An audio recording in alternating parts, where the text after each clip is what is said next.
So, you want to be a Twitch streamer. It is 11 at night. You have been live for 6 hours. Chat is moving, someone just gifted 5 subs, and the counter in the corner of your dashboard finally crossed 100 concurrent viewers. It feels like a job. It looks like a job.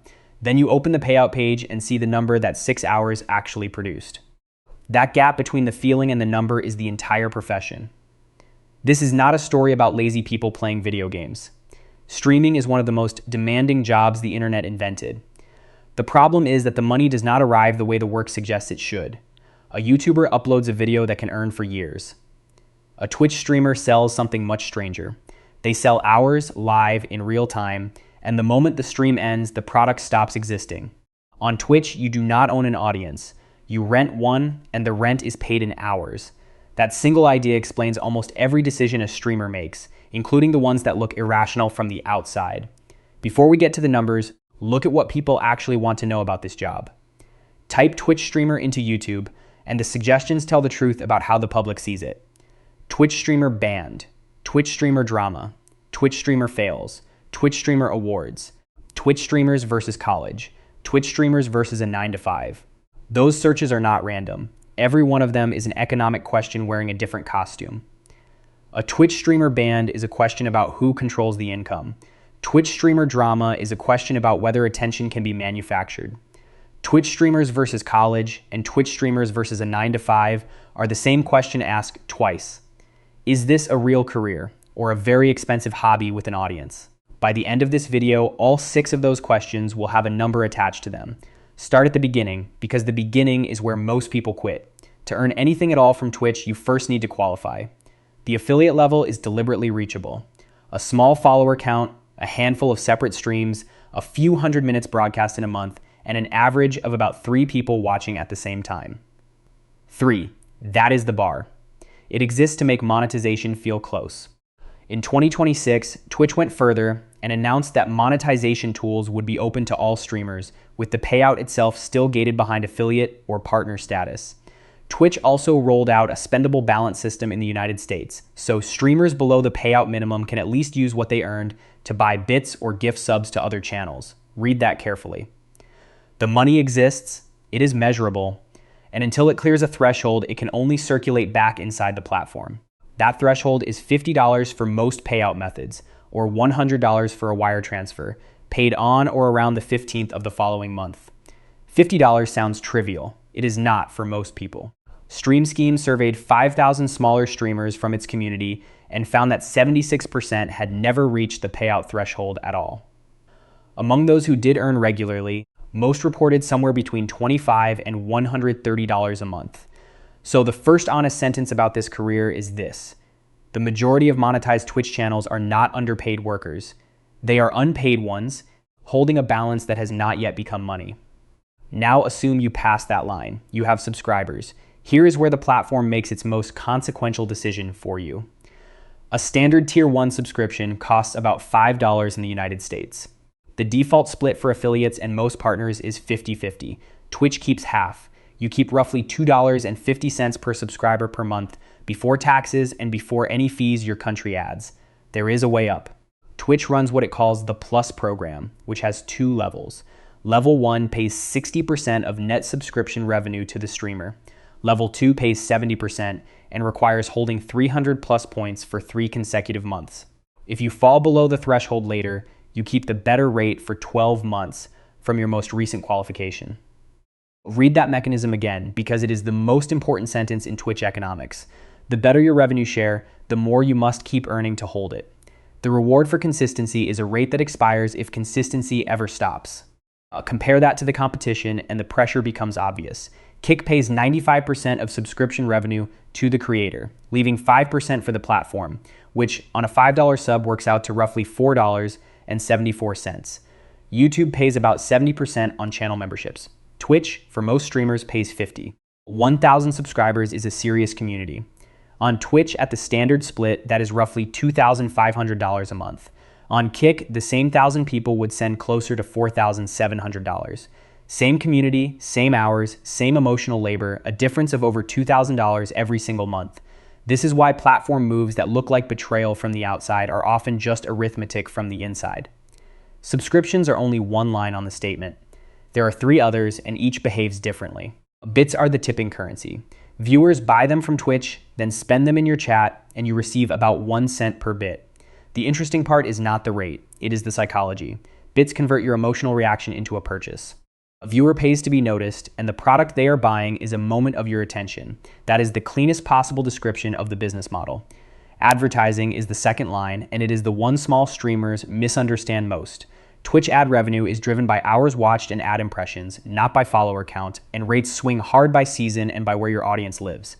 Running more ads raises revenue per stream and lowers the viewing experience at the same time. Every streamer eventually sets a private exchange rate between money and mood. The third line is the one Twitch built into its own parent company.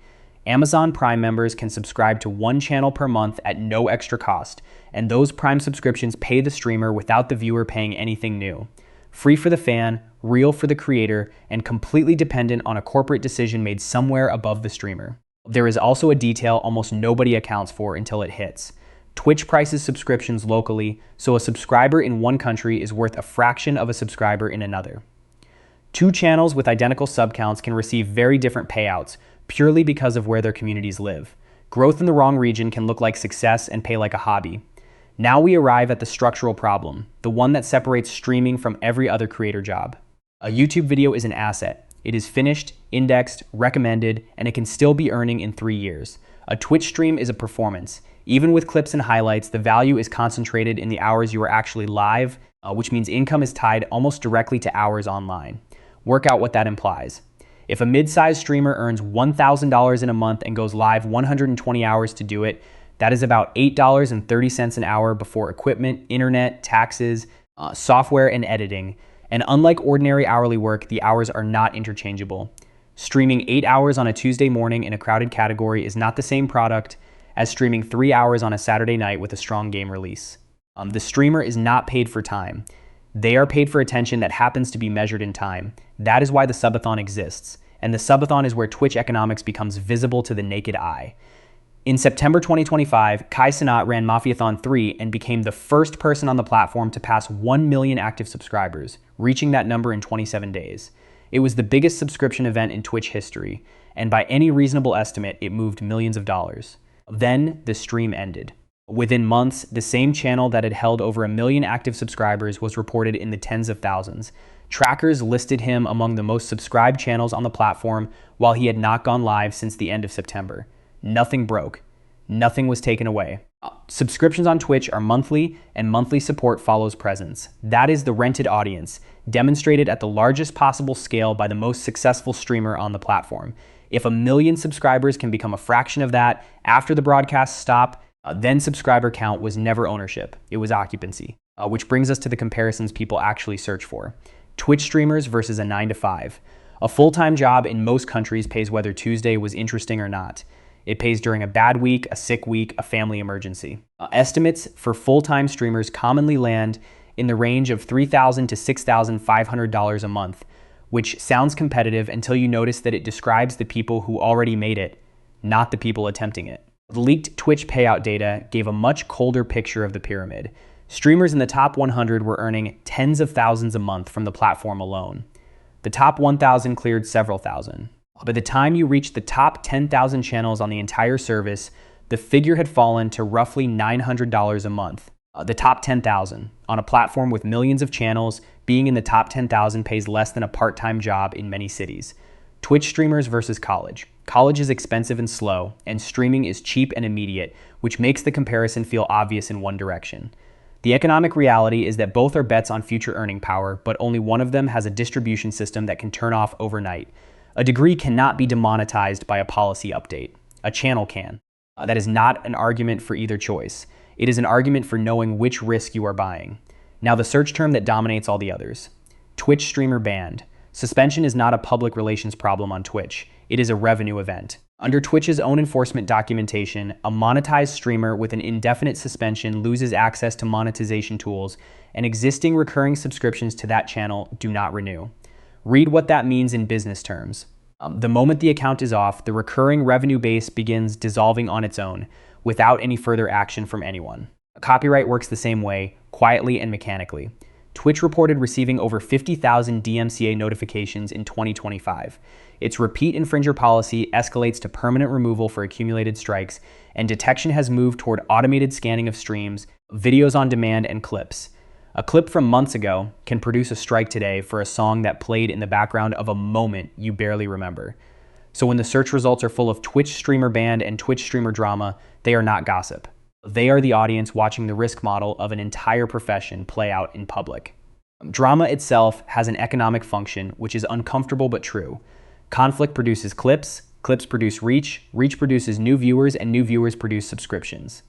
The cost arrives later in the form of a reputation that sponsors read before they sign. Twitch streamer fails follows the same pattern. A humiliating 30 seconds can outperform 100 hours of skilled play because the clip travels and the stream does not. And this is where a streamer faces the trap that defines the job. The content that grows a channel fastest is often the content that makes the channel hardest to monetize safely. Advertisers pay for predictability. The algorithmic reward on social platforms goes to volatility. Streamers lie between those two facts every night in front of people. Step back from individual channels and look at the market, because the market is shifting under everyone's feet. Stream Hatchet reported that live streaming generated about 36.4 billion hours watched in 2025, up 6% year over year, close to the pandemic era peak. So demand is not the problem. People are watching more live content, not less. Within that growth, Twitch's share of it fell by roughly 8%, pressured by a viewbotting crackdown and by competitors. YouTube gaming reached a record of about 8.8 billion hours watched in 2025, roughly a quarter of the entire live streaming market. Kick grew at over 100% year over year in some quarters, powered by better splits and by high-profile creators moving over. Meanwhile, Twitch's own revenue was estimated at about $1.8 billion in 2024, a decline of roughly 8% from the year before. A platform with flat or falling revenue and a growing competitor has limited options. It can raise prices, tighten payouts, or make its best rates conditional. Twitch chose conditional. That is exactly what the Plus program is, a better split that must be re-earned, offered by a company that cannot afford to hand out better splits to everyone. There is one more change worth understanding because it quietly rewrote the business plan for serious streamers. Twitch now permits simulcasting to other platforms under specific conditions. You may stream to Twitch and elsewhere at the same time, provided the Twitch experience is not treated as second class, you do not tell your community to leave for another service, and you do not merge chats through third-party tools. Read that as an economic instruction, not a rule change. The platform is allowing you to reduce your dependence on it as long as you do not advertise that you are doing so. The streamers who build durable businesses treat that permission seriously. Live hours on Twitch produce subscriptions, bits, and ad revenue. Edited highlights on YouTube produce discovery and long-term ad income from content that keeps working after the night ends. Short clips produce top-of-funnel reach. Sponsorships pay for access to a defined audience and usually pay more per hour than the platform does. Memberships and merchandise convert loyalty into revenue that does not require going live. Some grow further into products and companies of their own, which is how a streamer stops being a performer and becomes an owner. Every one of those moves is an attempt to solve the same problem. The value of the stream disappears when the stream ends, so something must be built that does not. Which brings us back to the awards. Twitch Streamer Awards is a real search, and the ceremonies are real. They matter economically, but not in the way viewers assume. The trophy does not pay rent. What the trophy does is compress a year of proof into a single credential that a brand manager can understand. Brand money is the part of streaming income that does not shrink the moment you log off. So here is the honest ledger for anyone considering this job in 2026. The barrier to entry is almost gone. 3 concurrent viewers and a bit of consistency will unlock the tools. The barrier to income is a $50 threshold that most people never cross. The default subscription split takes half of everything the community sends, and the better split has to be defended monthly. Views convert to money only while you are live, so income scales with hours in a way that eventually collides with the human body. Suspension, copyright, and policy changes can interrupt revenue without warning, and recurring income unwinds by itself when a channel goes dark. Competing platforms will pay more per subscriber, and that offer will keep getting louder. And despite all of that, streaming remains one of the only jobs where a person can build a genuine relationship with thousands of people from a bedroom, and where that relationship can turn into a company. The streamers who last understand what they are actually selling. Not gameplay, not hours, not even entertainment. They are selling the reason a specific group of people chooses to spend their evening in one chat instead of a million other places. A great night on Twitch pays for the night. Building something that still earns when you are offline is the part almost nobody does.